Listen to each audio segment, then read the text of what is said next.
Good evening. Welcome to Poland Daily. I'm Nicholas Richardson and this is the news. Authorities have questioned Stefan W., who was arrested for killing the mayor of Gdansk.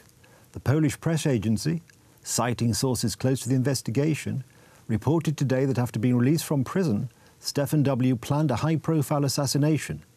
According to the prosecutor's office, after leaving prison, Stefan W. visited Warsaw and was in the vicinity of the presidential palace.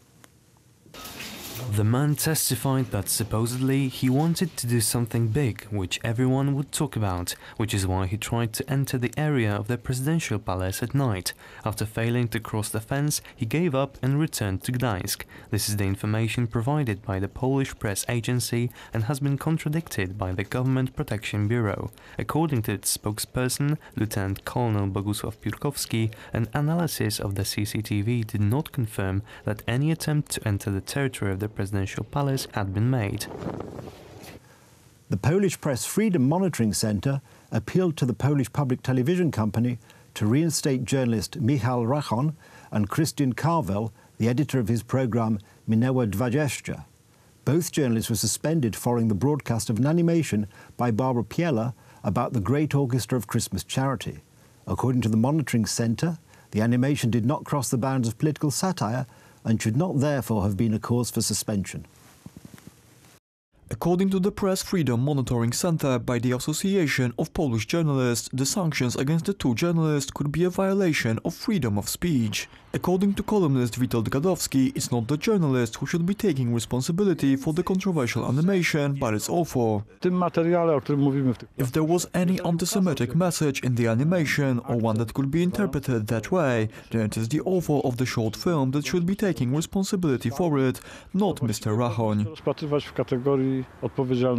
Wojciech Korkuć, an artist and graphic designer, is also standing by the two journalists. The blame should fall on the author of the program. I don't exactly understand what the point of the animation was, but Mr. Rachon is the last person who should be considered responsible for not noticing such a small detail as the small David star on one of many bills that are used in the short film.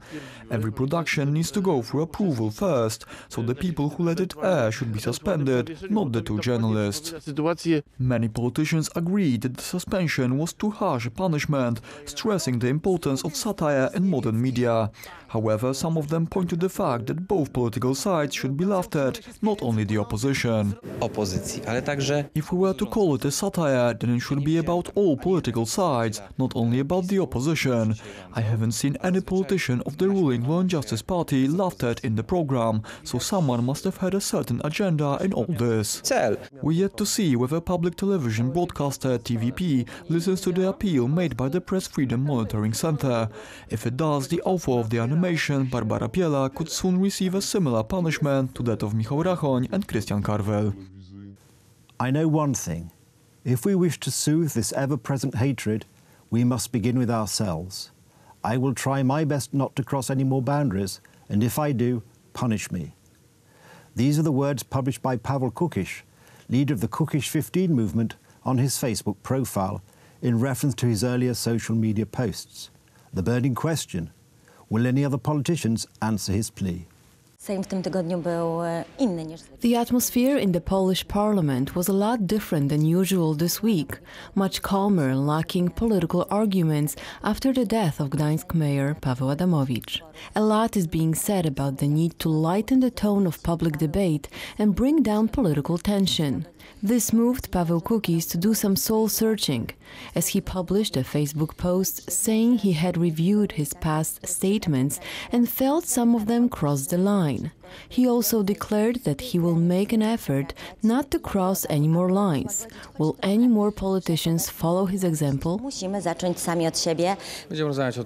We will be speaking about it after the funeral. The memorial service is taking place in Gdańsk today, and I think that Paweł Kukiz should be present there, and so should Jarosław Kaczyński.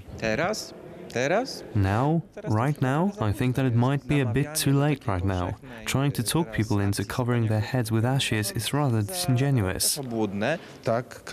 Yes, everyone should start with themselves, because we will not get anywhere pointing fingers at others. I'm worried that we do not hear such statements from the other side of the political spectrum.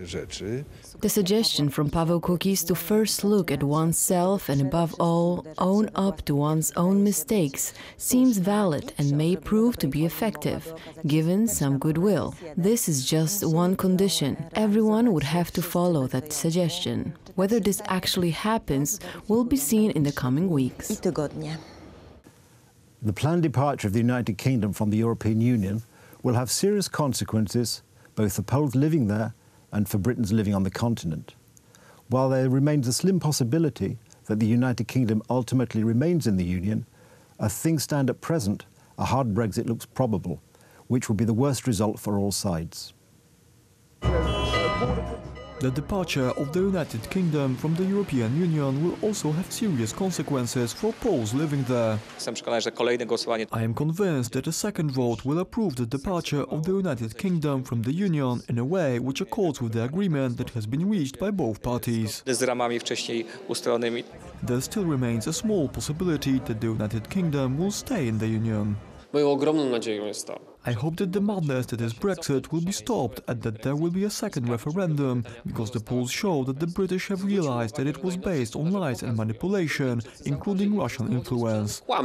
According to the columnist Rafał Ziemkiewicz, we would like the United Kingdom to remain within the structures of the Union, and a hard Brexit would have serious consequences for Poles, although not only negative ones. In